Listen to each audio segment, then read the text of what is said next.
फिर से एक सफर। रवि और नैना का तलाक हुए 7 साल हो चुके थे। पहले प्यार, फिर शादी और फिर धीरे धीरे बेकरार मोहब्बत शिकायतों में बदल गई थी। एक दिन दोनों अलग राहों पर चल पड़े।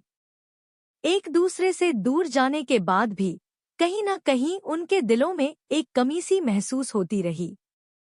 एक शाम रवि मुंबई से दिल्ली जाने वाली ट्रेन में अपनी सीट पर बैठा था। प्लेटफॉर्म की भीड़ में एक जानी पहचानी शक्ल दिखी, नैना। दोनों की नजर मिली। एक पल के लिए सब कुछ रुक सा गया।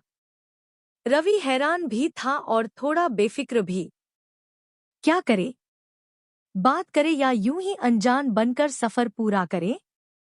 नैना भी उसे देख चुकी थी।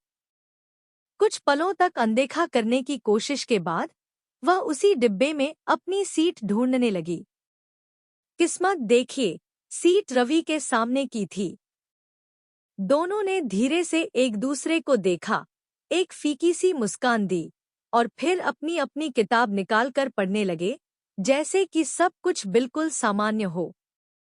रात धीरे धीरे बीत रही थी। ट्रेन के हल्के झटकों के साथ पुरानी यादें भी लौटने लगी। रवि ने हिम्मत जुटाकर पूछा, कैसी हो?